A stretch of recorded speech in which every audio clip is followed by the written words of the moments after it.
ప్రభువైన యేసుక్రీస్తు నామమున మీ అందరికి కూడా శుభాలు తెలియచేస్తూ ఉన్నాను. ఈ యొక్క రాత్రి సమయంలో మనం గత వారంలో ఆ యొక్క పాత నిబంధనలో నుంచి ఈ యొక్క భక్తుల యొక్క ప్రార్థనల గురించి మనం ఆలోచన చేస్తూ ఆ యొక్క ఏ విధంగా వారి ప్రార్థన జీవితాలు ఉన్నాయి, వారు ఏ విధంగా ప్రార్థన మీద ప్రభావితం చెందారు అనే విషయాన్ని గురించి మనం ఆలోచిస్తూ వచ్చాం. వారి యొక్క మొట్టమొదట భక్తుల యొక్క ప్రార్థనలో నేను చెప్పాను 650 ప్రార్థనలకు పైగానే ఉన్నాయని చెప్పాను. కనుక 650 ప్రార్థనలు మనం తర్వాత దినాలలో వాటిని ఒక ప్రార్థన తర్వాత ఒక ప్రార్థన గురించి మనం ఆలోచన చేద్దాం. కానీ ఇప్పుడు మాత్రం వాళ్ళందరూ కూడా ఎలా ప్రార్థన చేశారు, ఏ విధంగా ప్రార్థన చేశారు, జయం పొందారో అనే విషయాన్ని గురించి మనం కూర్చొని ఆలోచించాలని చెప్పి వాటిని కొన్ని ఉదాహరణలు నేను మీకు తీసుకొస్తూ వచ్చాను. పోయిన వారమున అబ్రహాము ప్రార్థన చేశాడు. అబ్రహాం యొక్క ప్రార్థనను ఆ యొక్క ఏ విధంగా ప్రార్థన చేశాడో చూచి ఆ ఇంట్లో పనిచేసే ఆ పని మనిషి అయిన ఆ యొక్క హాగరు కూడా ప్రార్థన నేర్చుకుని దేవుని సన్నిధానానికి వచ్చి ప్రార్థనకు జాబు పొందిందో ఆ విషయాన్ని గురించి ప్రస్తావిస్తూ వచ్చాను. అంత మాత్రమే కాదు, మన ప్రార్థన జీవితాలు మన కుటుంబాల మీద, మన గృహంలో ఉన్న వ్యక్తుల మీద ప్రభావితం చెందాలి. అది దాని యొక్క ఇన్ఫ్లుయెన్స్ అనేది దాని మీద మనుషులు అవగాహన చేసుకోవలసిన అవసరత ఉంది. ఒకవేళ మనమే ప్రార్థనలు సరిగ్గా చేయకపోతే మరి ఇంట్లో ఉన్న వాళ్ళు ఎలా నేర్చుకుంటారు? ఇంట్లో ఉన్న వారు కూడా తర్వాత తరం ఎలాగ నేర్చుకుంటుంది? గనక ఒక తరం తర్వాత ఒకరు వారు ప్రార్థన జీవితాలను ఎలాగ నేర్చుకున్నారో ఆ విషయాన్ని గురించి చెప్తూ వచ్చాను. అంత మాత్రమే కాదు, ఆ యొక్క హాగరు తర్వాత ఆ యొక్క ఆ భార్య అయినట్లుగా మనం చూస్తూ ఉన్నాం. ఈ యొక్క విషయాన్ని అతని సేవకుడైన దాసుడు, ఒక పెద్ద దాసుడు ఉన్నాడు. ఆ దాసుడు కూడా ఎలాగ ప్రార్థన చేయడం నేర్చుకున్నాడో ఆ విషయాన్ని గురించి కూడా నేను మీతో ప్రస్తావించడం జరిగింది. కనుక ఒక వ్యక్తి అవసరాలను ఎలాగ ఎరిగి ఎలాగ ప్రార్థన చేశాడో ఆ విషయాలను గురించి మనం గత వారంలో మనం ఆలోచన చేస్తూ వచ్చాం. మరి మనం చేస్తున్నప్పుడు తల్లిదండ్రులు చేసిన ప్రార్థన అనేది పిల్లలు కూడా నేర్చుకునే ఆస్కారాలు ఉన్నాయి. కానీ తల్లిదండ్రులే ప్రార్థన చేయకపోతే పిల్లలు కూడా నేర్చుకోరు. ఇది చాలా జాగ్రత్తగానే గమనించాలి, ఆలోచన చేయాల్సిన అవసరతను గురించి గత వారాల్లో మీకు తెలియజేస్తూ వచ్చాను. మరొక విషయాన్ని గురించి కూడా మనం ఆలోచన చేద్దాం. చాలాసార్లు కూడా బైబిల్లో మనకు ఎలాగ కనబడుతూ ఉంటుంది అనంటే, ఒకవేళ పిల్లలు లేరనుకోండి, పిల్లలు లేరు అని అనగానే వెంటనే ఇక అందరూ కూడా, లేకపోతే సేవకులు కూడా, లేకపోతే ఎవరైనా సరే దేవుని యొక్క భక్తులందరూ కూడా ఆ యొక్క స్త్రీలకే చెప్తూ ఉంటారు, నువ్వు ప్రార్థన చేసుకోవాలి, హన్నా ఎలా ప్రార్థన చేసింది, లేకపోతే ఈ విధంగా ఉదాహరణలు వారు చెప్తూ ఉంటారు.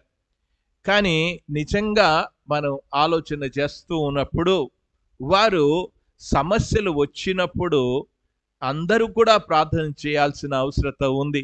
స్త్రీ అని పురుషుడని ఈ యొక్క భేదం ఏమీ లేదు, అందరూ కూడా ప్రార్థన చేయాల్సిందే.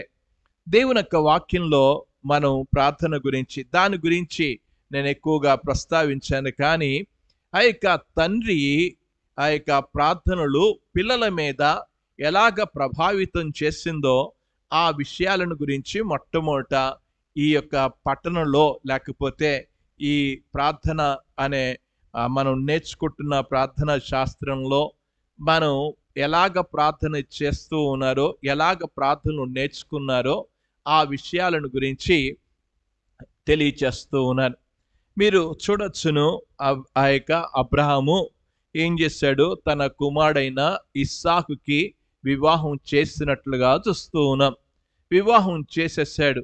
వివాహం చేసిన తర్వాత అతనికి దాదాపు 40 సంవత్సరాలప్పుడు వివాహం అయింది. కానీ అతని ఆ వివాహం అయిన తర్వాత పిల్లలు లేకుండా ఉన్నట్లుగా చూస్తూ ఉన్నాం. చాలా కాలం పిల్లలు లేరు.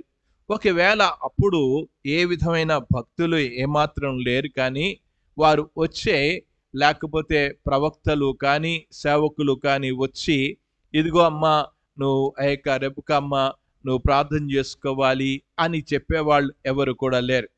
కానీ ఆ రెబెక్క ఇంట్లో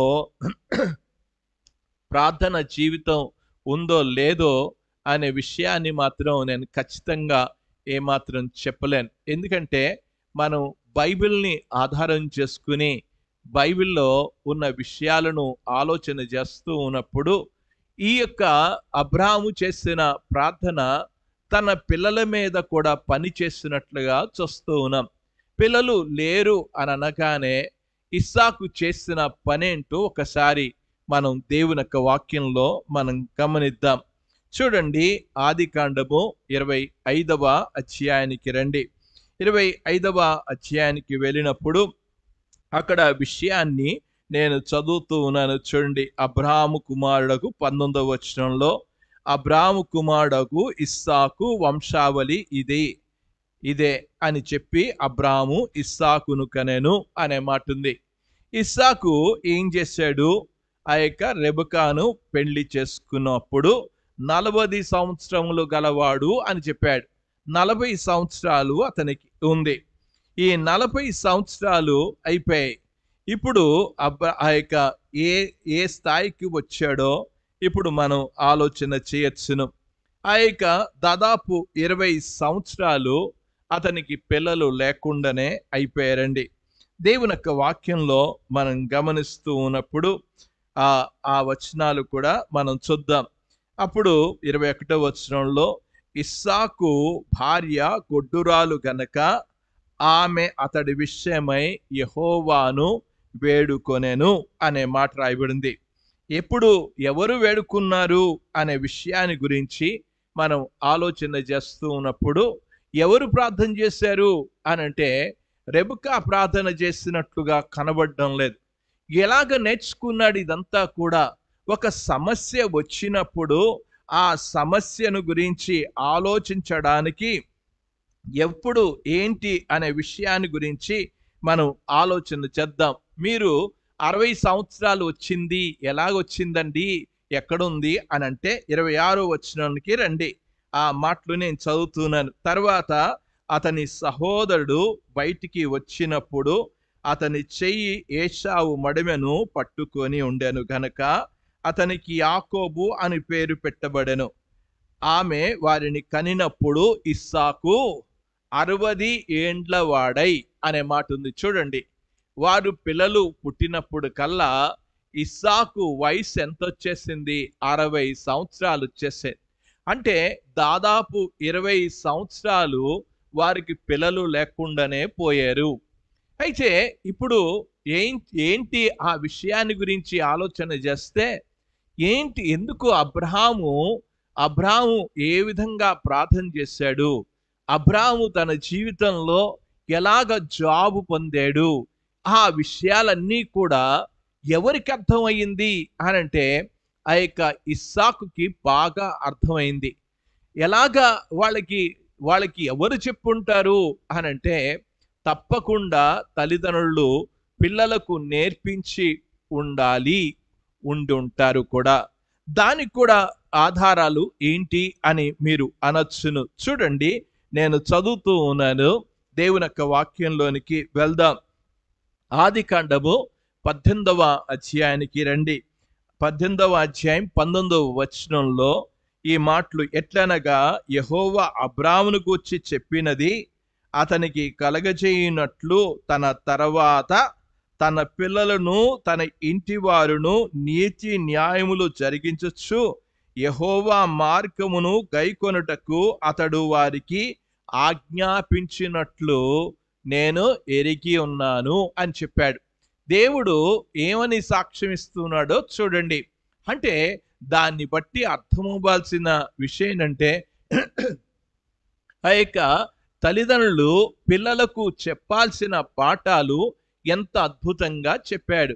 అరే, ఏ విధంగా ఉన్నాడు అబ్రహాము, ఎలాగ ప్రార్థన చేసి తన జీవితంలో జాబులు పొందాడో, ఎలాగ దీవింపబడ్డాడో, ఆ విషయాలన్నీ కూడా వారి పిల్లలకు నేర్పించినట్లుగానే దేవుని వాక్యం చెప్తూ ఉంది. కనుక ఇప్పుడు ఇస్సాకు కూడా సమస్య వచ్చింది. ఎక్కడికి వెళ్ళి చెప్పుకోవాలి? అసలు ఎవరికి చెప్పుకోవాలి? ఎవరు ఆ యొక్క పిల్లల్ని ఇచ్చే దేవుడు? ఆ పేరులోనే, ఇస్సాకు అనే పేరులోనే ఒక గొప్ప అద్భుతమైన యొక్క సాక్ష్యము ఉంది. గనక ఎందుకు నా పేరు నవ్వు అని పేరు పెట్టారు అని అడిగి ఉండొచ్చును కూడా. ఇస్సాకుని మనం గమనిస్తూ ఉన్నప్పుడు ఇస్సాకులో ఎలాంటి సమర్పణ జీవితం ఉందో మనం ఆదికాండం 22వ అధ్యాయానికి వెళ్ళినప్పుడు, అతన్ని కట్టినప్పుడు, బలిపీఠం మీద పెట్టినప్పుడు, కత్తి ఎత్తినప్పుడు ఎక్కడో కూడా అవిధేయత అనేది చూపించలేదు ఇస్సాకు. అంటే దీన్ని బట్టి అర్థం చేసుకోవాల్సిన విషయం ఏంటంటే, తల్లిదండ్రులు పిల్లలకు ఏ విధంగా నేర్పించారో ఆ విషయాన్ని గురించి చాలా చక్కగా దేవుని వృత్తాంతం మనకు తెలియచేస్తూ ఉంది. ఈ రోజున తల్లిదండ్రులు పిల్లల జీవితాలలో ప్రార్థన అనేది వారు చేసుకుంటే సమస్యలు పరిష్కారం అవుతాయి. నీ సమస్య ఏదున్నా సరే నువ్వు ప్రార్థన చేసుకోవాలి అనే విషయాన్ని గురించి మనం పిల్లలకు ఆ యొక్క బోధించవలసిన బాధ్యత ఉంది. ఈ రోజున చాలాసార్లు కూడా అనుకుంటారు, కొంతమంది అప్పుడప్పుడు ఫోన్లు చేస్తూ ఉంటారు.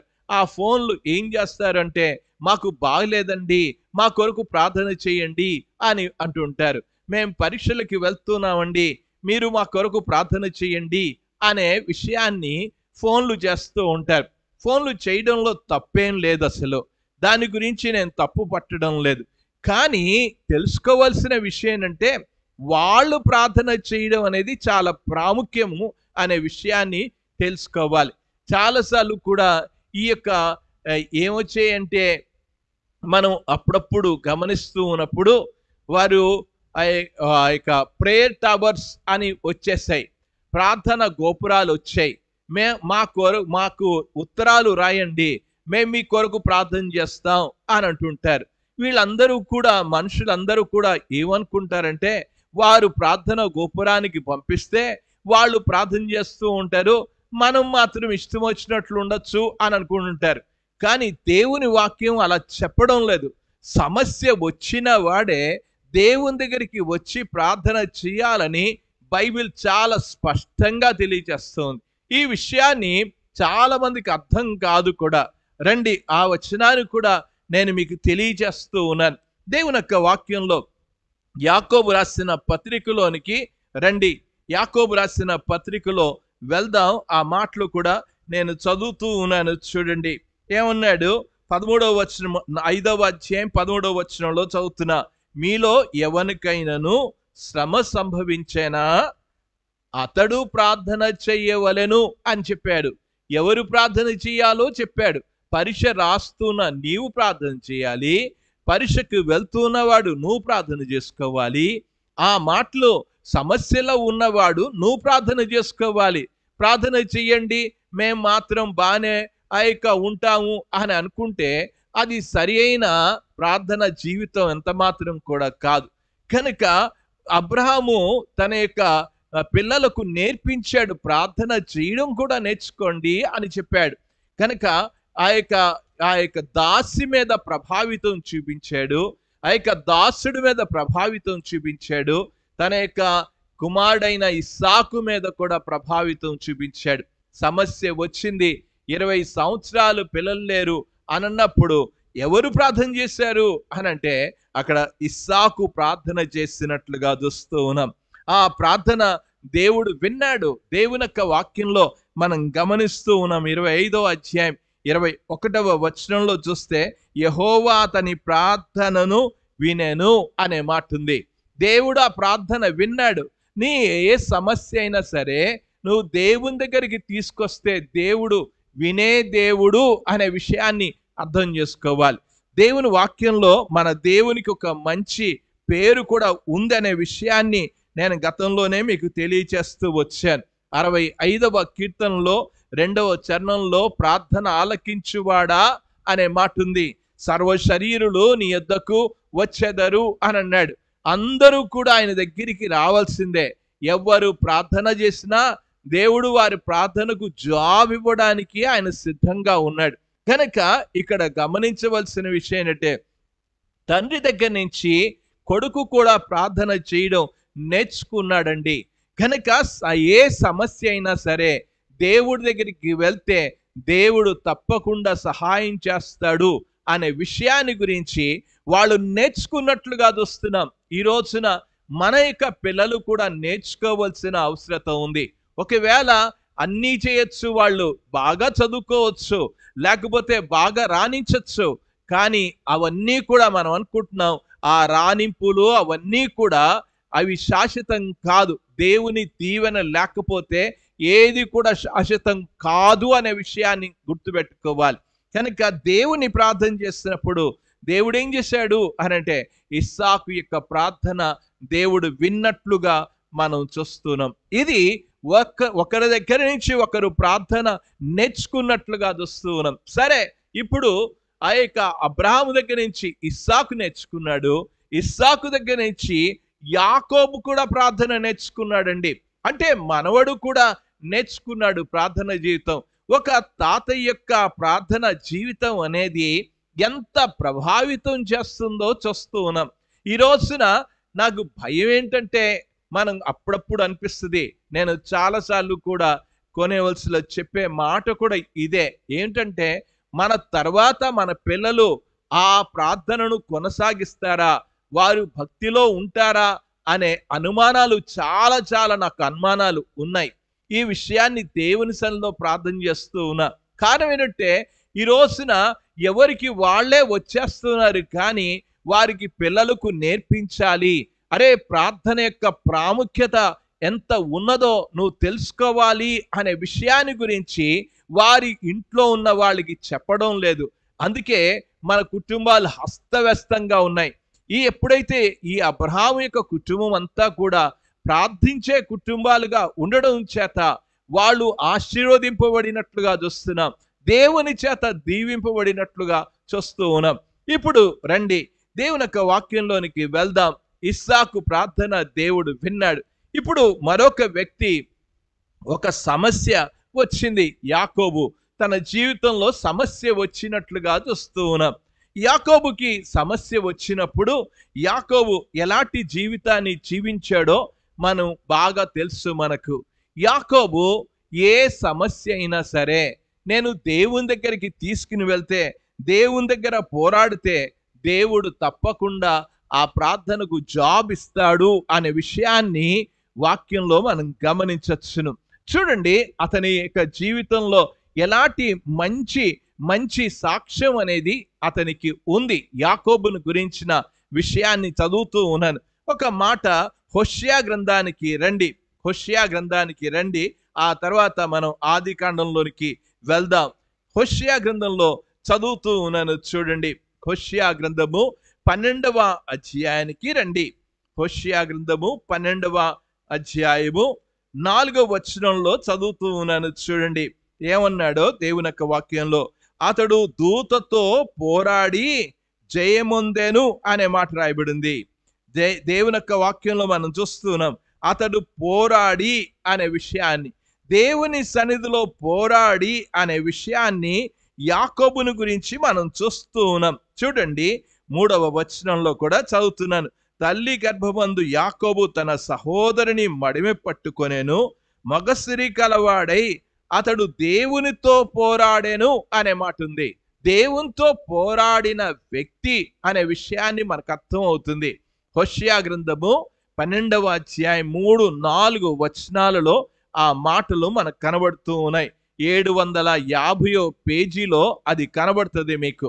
కనుక అక్కడ చూస్తే ఏమన్నాడు, మగసిరి గలవాడై అని అన్నాడు. అంటే తన ధీరత్వము, తన యొక్క పౌరుషత్వాన్ని చూపించి దేవుని సన్నిధిలో ప్రార్థన చేసినట్లుగా చూస్తున్నాం. మీరు పౌరుషాలు, రోషాలు ఎవరి మీదో చూపించడం కాదు. దేవుడి దగ్గరికి వెళ్దాం. సమస్యను తీసుకుని వెళ్ళి దేవుడి దగ్గరికి తీసుకొస్తే దేవుడు సమస్యను పరిష్కరిస్తాడు. అయితే ఎలా ప్రార్థన చేయాలి అనే విషయాన్ని గురించి ఇప్పుడు మనం ఆలోచన చేద్దామండి. యాకోబుకి సమస్య వచ్చింది. ఏంటా సమస్య అనంటే, ఆ యొక్క అన్నను ఆ వృత్తాంతాలు పైకి వెళ్తూ ఉంటే అన్న దగ్గర నుంచి జ్యేష్ఠత్వాన్ని ఆ యొక్క సంపాదించేశాడు. ఏమిచ్చి? ఆ యొక్క ఎర్రని చిక్కుడు కూర ఇచ్చేసి ఆ చిక్కుడు కూరతోనే ఏం చేశాడు? జ్యేష్ఠత్వాన్ని అతని దగ్గర నుంచి రాబట్టినట్లుగా చూస్తున్నాం. అంత మాత్రమే కాదు, ఇంకేం చేశాడు అనంటే ఆ యొక్క తండ్రిని కూడా మోసగించేశాడు. తండ్రిని కూడా మోసగించాడు. ఆ తండ్రిని ఎలాగ మోసగించాడు అనంటే, ఆ యొక్క ఆ చర్మాన్ని కప్పుకొని ఆ యొక్క మాటలు అక్కడికి వెళ్ళి ఇస్సాకుతో చెప్పాడు, నేనే ఏశావును అని చెప్పి ఆ దీవెన కూడా పొందేసినట్లుగా చూస్తున్నాం. అయితే ఈ దీవెన పొందేశాడు, జ్యేష్ఠత్వాన్ని పొందేశాడు. ఇవన్నీ కూడా తనకి ఏమన్నా మిగిలేయా అనంటే, మన జీవితంలో ఇలాగ మోసం చేసి సంపాదించింది, దగా చేసి సంపాదించింది ఎంత మాత్రం కూడా మిగలదు అసలు. గనక యాకోబు తన జీవితంలో ఇప్పుడు ఏమైపోయాడు? అన్న చంపేస్తాడేమో అని చెప్పేసి ఆ యొక్క వెళ్ళిపోయినట్లుగా చూస్తూ ఉన్నాం. ఎక్కడికి వెళ్ళిపోయాడు? లాబాను ఇంటి దగ్గరికి వెళ్ళిపోయాడు. ఇప్పుడు దేవుడు లాబాను ఇంట్లో నుంచి యాకోబు తిరిగి వస్తూ ఉన్నాడు. తిరిగి వస్తూ ఉన్నప్పుడు ఏశావు ఏమున్నాడు అనంటే, ఏశావు యాకోబుని చంపాలని ఆలోచన కలిగి ఉన్నట్లుగా వారి తల్లిదండ్రులు కూడా తెలుసుకున్నారు. అందుచేతనే పంపించేశారు. ఇప్పుడేమో వెనకాలకి వస్తూ ఉన్నాడు. వెనకాలకి వస్తూ ఉన్నప్పుడు ఏమైంది? దేవుని యొక్క వాక్యంలో నేను చదువుతూ ఉన్నాను, చూడండి. 32వ అధ్యాయానికి రండి. 32వ అధ్యాయంలోనికి వెళ్తుండగా ఆ మాటలు ఎలాగ కనబడుతున్నాయో, ఏమి వినబడుతున్నాయో మీరు జాగ్రత్తగా గమనించాలని మనవి చేస్తూ ఉన్నాను. దేవుని యొక్క వాక్యంలో 3వ వచనంలో యాకోబు ఏదోము దేశము అని అన్నాడు. ఆ ఏదోము దేశంలో అంటే ఏదేమో అంటే ఆ యొక్క ఎవరు? ఏశావు. ఆ ఏశావు 6వ వచనంలోకి వెళ్దాం. ఆ దూతలు యాకోబునద్దకు తిరిగి వచ్చి, మేము నీ సహోదరుడైన ఏశావునద్దకు వెళితిమి, అతడు 400 మందితో నిన్ను ఎదుర్కొనవచ్చుచున్నాడని చెప్పగా యాకోబు మిక్కిలి భయపడి తొందరపడి అనే విషయాన్ని చూస్తున్నాం. కనుక ఏం చేశాడో చదువుతూ ఉన్నాం. ఏమొచ్చింది? ఒక ప్రమాదం వచ్చింది తన జీవితంలో. అంతా కూడా తండ్రితో అబద్ధమాడి అన్నను మోసగించి ఆ యొక్క అంతా కూడా తన లోకస్తుడుగానే జీవిస్తూ వచ్చాడు. ఇదంతా కూడా సంపాదించాడు. కానీ అతనికి ఇన్ని సంవత్సరాలు అయిపోయి ఇప్పుడు తిరిగి వస్తూ ఉన్నాడు. తిరిగి వస్తూ ఉంటే ఇప్పుడు జరిగిన విషయం ఏంటి అనంటే, ఇగో నీ అన్న 400 మందితో నిన్ను ఎదుర్కోవడానికి వస్తూ ఉన్నాడు అని చెప్పారు. అనగానే ఇతనికి భయం అప్పుడు కలిగింది.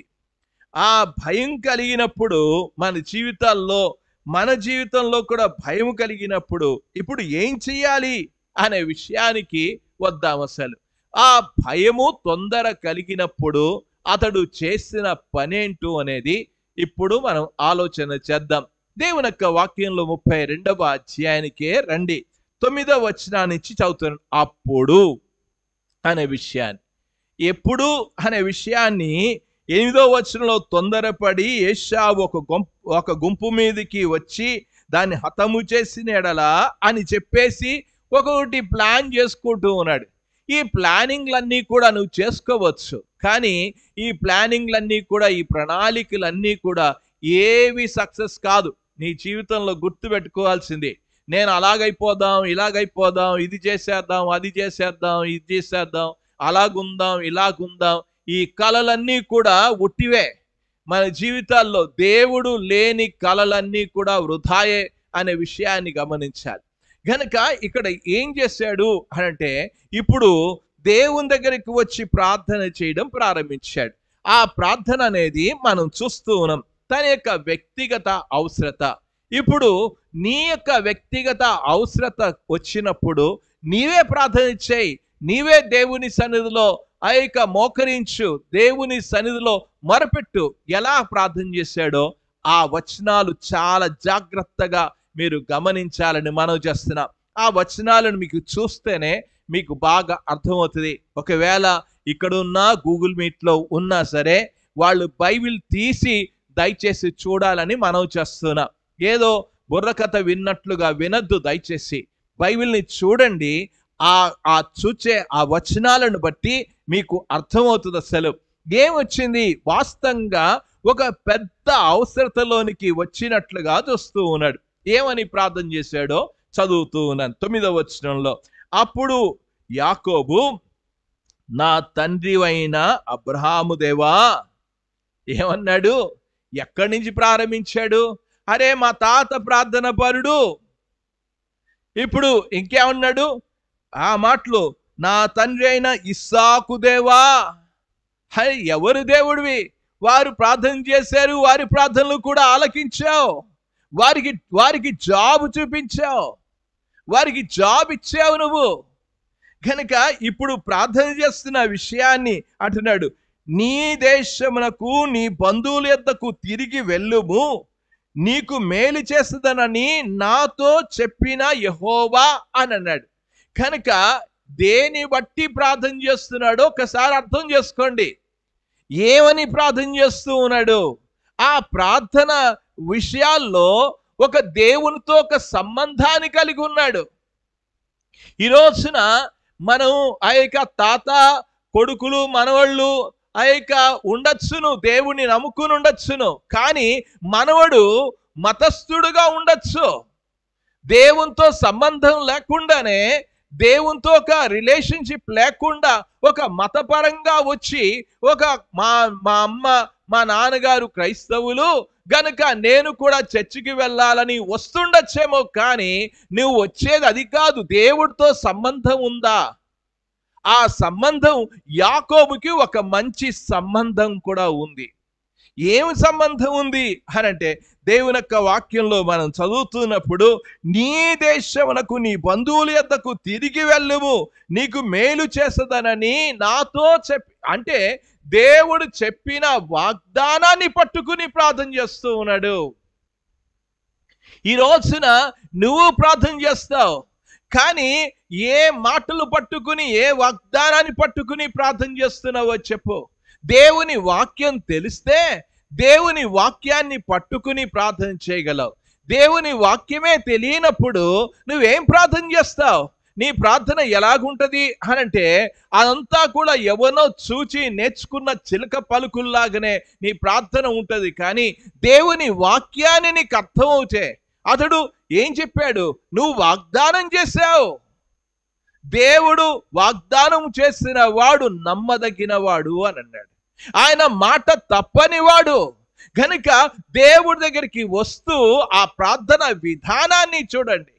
ఈ రోజున నీ ప్రార్థన విధానం ఎందుకు అంత పట్టు ఉండడం లేదు? అంత పట్టుదలతో, అంత రోషంతో నువ్వు ప్రార్థన చేయకపోవడానికి కారణం ఏంటంటే దేవుని వాక్యం ఏది అడగాలో నీకు తెలీదు, ఎలా అడగాలో తెలియదు. అసలు యాకోబుకి బాగా తెలుసు. ఈ రోజున ప్రియమైన వారడా, నీవు దేవుని వాక్యాన్ని నువ్వు గ్రహిస్తే, వాగ్దానాలు నీకు తెలిస్తే, దేవుణ్ణి అడిగే విధానాన్ని దేవుణ్ణి తప్పకుండా అడగలవు. దేవుణ్ణి ఎంత చక్కగా అడిగాడో ఆ మాటలు చదువుతూ ఉన్నాను. నీకు మేలు చేస్తుందనని నాతో చెప్పిన యెహోవా, నీవు నీ సేవకునికి చేసిన సమస్త ఉపకారములకు, సమస్త సత్యమునకు అపాత్రుడను. తన యొక్క ఆ యొక్క బలహీనతను కూడా ఒప్పుకుంటున్నాడు. దేవా, నేను అపాత్రుడను, నేను యోగ్యుడని చెప్పుకోవాలా? అంటే ఈ రోజున చాలా మంది అనుకుంటారు, నేను ఇంత చదివాను, అంత చదివాను, ఇలా చేశాను, అంత చేశాను, అంత కష్టపడ్డా, నేను అక్కడ అంటున్నాడు, నేను అపాత్రుడను. తన యొక్క దీనత్వం అనేది చూపిస్తూ ఉంది. ఈ రోజున చాలా మంది వారి ప్రార్థనలో పరిసెని యొక్క ప్రార్థనలాగే ఉంటుంది. నేను వాళ్ళలాగా లేను, వీరిలాగా లేను అనే ప్రార్థనలే ఉంటాయి. అందుకే దేవుడు ప్రార్థనలు ఆలకించాడు. వాగ్దానం ఉన్నది, ఆ ప్రార్థనలో వాగ్దానం ఉన్నది. ఇంకేముంది అనంటే దీనత్వం తగ్గించుకునే స్వభావం కూడా ఉంది. దేవుడు ఎలాంటి వాళ్ళ ప్రార్థన వింటాడు? దేవుడు దీనుల యొక్క ప్రార్థన ఆలకించేవాడు. తగ్గించుకొని దేవుని సన్నిధిలో ప్రార్థన చేస్తున్నట్లుగా చూస్తున్నాం. ఏమంటున్నాడు? చదువుతూ ఉన్నాను చూడండి. అదే సమయంలో ఏం చెప్పాడు? నా చేతి కర్ర మాత్రమే ఈ యోర్దాను నదిని దాటి తిని ఇప్పుడు 2 గుంపులై తిని అని చెప్పాడు. దేవా, నువ్వెంతగా దీవించావు నన్ను. దేవునికి ఆ దీవెన కూడా తనకు చెప్పుకుంటున్నాడు. దేవుని పట్ల కృతజ్ఞత కూడా కలిగి ఉన్నాడు. ఈ రోజున నీ ప్రార్థనలో ఏముండాలో ఆ విషయాలు ఒక్కసారి అర్థం చేసుకో. నువ్వు ప్రార్థన చేసేయడం కాదు, నీ ప్రార్థనలో దేవునితో ఒక సంబంధం కలిగి ఉండడం. మతం కాదు, మా తాత, మా నాన్న, నేను అనే విషయాన్ని కాదు ఇక్కడ. నీకు దేవునితో ఒక వ్యక్తిగత సంబంధం అనేది కావాలి. ఆ సంబంధం, ఆ సమస్య వచ్చినప్పుడు అతడు ప్రార్థన చేయాలి. అతడే ప్రార్థన చేశాడు. యాకోబు దేవుని సన్నిధిలో ప్రార్థన చేస్తున్నట్లుగా చూస్తూ ఉన్నాడు. ఇప్పుడు అంటూ ఉన్నాడు, ఏమన్నాడు? నా సహోదరుడైన ఏశావు చేతి నుండి దయచేసి నన్ను తప్పించుము.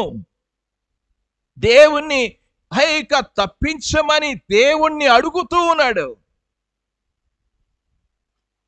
దేవుణ్ణి అడుగుతున్నాడు, ప్రభువా నన్ను తప్పించు, నన్ను తప్పించు. అతడు వచ్చి పిల్లలతో తల్లిని నన్నును చంపునేమో, అతనికి మిక్కిలి భయపడుచున్నాను. నేను భయపడుతూనే నీ సన్నిధికి వచ్చాను ప్రభువా అని చెప్తూ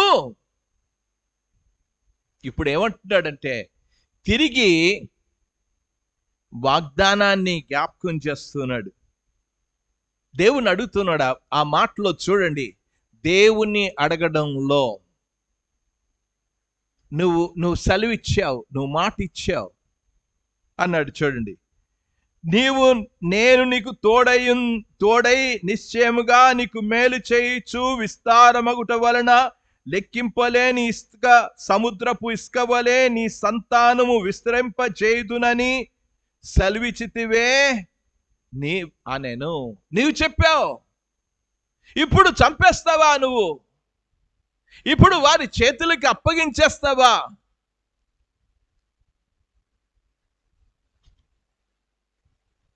ఇది దేవుని సన్నిధిలో చేస్తున్న ప్రార్థన. ఎంత ఖచ్చితంగా ప్రార్థన చేశాడు.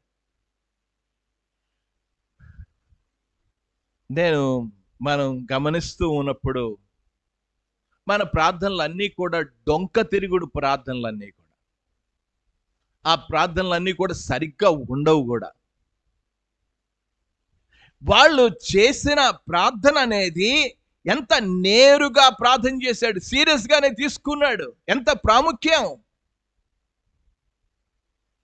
ఆ ప్రార్థన అనేది, ఎంత ప్రాముఖ్యమో అనే విషయాన్ని యాకోబు నేర్చుకుని యాకోబు ప్రార్థన చేస్తూ ఉన్నాడు దేవుని సన్నిధిలో. ఏదో ప్రార్థన చేయలే. ఈ రోజున దేవుణ్ణి అడుగుతున్నప్పుడు ఖచ్చితంగా అడుగు. ఏమని అడిగాడు ఇక్కడ దేవుని యొక్క వాక్యంలో? నా సహోదరుడైన ప్రభువా, నా సహోదరుడైన ఏశావు చేతి నుండి ఖచ్చితంగా చెప్పాడు.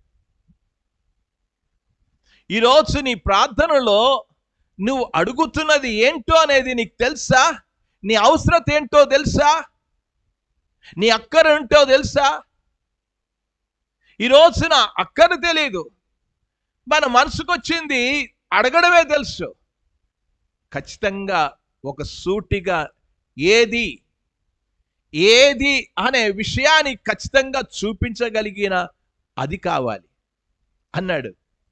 ఏమన్నాడు? 5 వచనాలలో, ఇదిగో 400 మందితో నిన్ను ఎదుర్కోవడానికి నీ సహోదరుడు వస్తూ ఉన్నాడు అని చెప్పగానే భయపడ్డాడు, తొందరపడ్డాడు, దేవుని సన్నిధిలో మోకరించాడు. ఈరోజు భయపడి తొందరపడితే కాదు, దేవుని సన్నిధిలో మోకరించు. నీ సమస్యలకు పరిష్కారం ఒకటే, ప్రార్థనే. ఈ జీవితంలో నువ్వు నేర్చుకోవలసిన విషయం ప్రార్థన అనేది కావాలి. అందరూ కూడా సీరియస్గానే తీసుకున్నారు. అబ్రాహాము సీరియస్గానే తీసుకున్నాడు ప్రార్థన. ఆ తర్వాత మనం హాగరు కూడా సీరియస్గానే తీసుకుంది ప్రార్థన. ఎలియాజరు కూడా సీరియస్గానే తీసుకున్నాడు. వాళ్ళందరూ కూడా ఖచ్చితంగా అడిగారు, ఏది కావాలో అది ఖచ్చితంగా అడిగారు. ఎలియాజరు వెళ్ళినప్పుడు, ఆ యొక్క అబ్రాహాము పెద్ద దాసుడు వెళ్ళినప్పుడు ఎలాగడిగాడు? ఈ అమ్మాయి వెళ్ళి నాకేవో మిఠాయి తీసుకొస్తే బాగున్ను అని అలా. ఖచ్చితంగా నా అవసరత ఏముందో ఆ అవసరతను ముందు పెట్టాడు, దేవుడు ముందు పెట్టాడు. దేవుడిని ప్రార్థన చేశాడు. ఒకటి, నా ఒంటెలకు నీళ్లు పోయాలి, పోసిన అమ్మాయే నా యజమానికి భార్య అవుతుంది, నా యజమాని కుమారుడికి భార్య అవుతుందనే విషయాన్ని ఖచ్చితంగా ఈ రోజున మన ప్రార్థనలో ఖచ్చితంగా ఉండడంలా. ఒకసారి చాలా కాలం క్రిందట పాల్ యాంగిచో రాసిన ఒక పుస్తకం అనేది, అతడు 4 డైమెన్షన్ అనే 4వ కోణము అనే పుస్తకాలు చదివే అలవాటు ఉంటే అవన్నీ కూడా మీకు అర్థం అవుతాయి. అందులో అడుగుతాడు, ఒక అమ్మాయి ప్రార్థన చేస్తూ ఉంటుంది. ఆ అమ్మాయికి వివాహం జరగల. అమ్మాయి ప్రార్థన చేస్తుంది. చివరికి దేవుణ్ణి ఎలాగడుగుతుందంటే, ప్రభువా, నాకు పెళ్లి కాకపోయినా పర్వాలేదు, కానీ మా అమ్మ నాన్నలకి ఒక మంచి అల్లుడిని అని ప్రార్థన చేసింది. మీకు అర్థమై ఉండాలి ఆ విషయాన్ని. అరే, నాకు పెళ్ళి అవ్వాలి, నాకు ఒక సరి అయిన భర్తనివ్వు అని ప్రార్థన చేయడం పోయి, ఈ రోజున చాలామంది వారు చేసే ప్రార్థనలు కూడా అలాగండి. ప్రభువా, మమ్మల్ని దీవించు, ఏం దీవించాలో చెప్పు, ఏమి ఇవ్వాలో చెప్పు, ఏం కావాలో చెప్పు, ఏం అవసరత ఉన్నదో చెప్పు. ఇవన్నీ కూడా మన అవసరాలు మనకే తెలియదు, మన హృదయానికే తెలియదు. అందుచేత మన ప్రార్థనలకు ఖచ్చితమైన ప్రార్థనలు ఉండడం లేదు. యాకోబు దేవుడితో సంబంధం కలిగి ఉన్నాడు. దేవుని వాగ్దానాలు తెలుసు, దేవుని సమస్యను దేవుడు ముందు పెట్టడం తెలుసు. తిరిగి ఆ పెట్టిన దేవుడు దీవించిన నువ్వు దీవిస్తావని కూడా తెలుసు. అందుకే యాకోబు ప్రార్థన దేవుడు విన్నాడు. అద్భుతమైన జాబు దేవుడు ఇచ్చినట్లుగా మనం చూడగలం. ఇదంతా కూడా ఎక్కడి నుంచి నేర్చుకున్నారు వీళ్ళంతా కూడా? అబ్రహాము దగ్గర నుంచి, ప్రార్థన పరుడైన అబ్రహాము దగ్గర నుంచి ఇస్సాకు నేర్చుకున్నాడు. ఇస్సాకు దగ్గర నుంచి యాకోబు నేర్చుకున్నాడు. ఈ రోజున తల్లిదండ్రుల దగ్గర నుంచి పిల్లలు నేర్చుకుంటారా? చర్చిలో ఉన్న సభ్యుల దగ్గర నుంచి మరొక సభ్యులు నేర్చుకుంటారా? అది పిల్లలు చూడాలి, వాళ్ళ మీద ప్రభావితం కావాలి, వారు ప్రార్థన చేసుకోవడం అనేది కావాలి. ఒకరి దగ్గర నుంచి ఒకరు ఆ ప్రార్థన జీవితం అందరికీ సంక్రమించాలి. అప్పుడే మన కుటుంబాల్లో దీవెన చూడగలం. ప్రియమైన వారరా, ఇది మనం గమనించింది 2 ఉదాహరణలు చూసాం. ఇస్సాకుని గురించి, రెండవది యాకోబుని గురించి మనం చూసాం. ఇక 6వది మనం ఇప్పుడేం చేయలేను, కారణం ఏంటంటే 5 నిమిషాలకు 8 అయిపోయింది కనుక వచ్చే వారం వాటిని గురించి మనం ఆలోచన చేద్దాం. మోషే ఒక బ్రహ్మాండమైన ప్రార్థన పరుడు, ప్రార్థన వీరుడు కూడా. ఎలాగా అతడు ప్రార్థన చేశాడు, ఏం ప్రార్థన చేశాడు? ప్రభు చిత్తమైతే వచ్చే వారం వాటిని మనం ఆలోచన చేద్దాం. దేవుడి కొద్ది మాటలను దీవించునుగాక.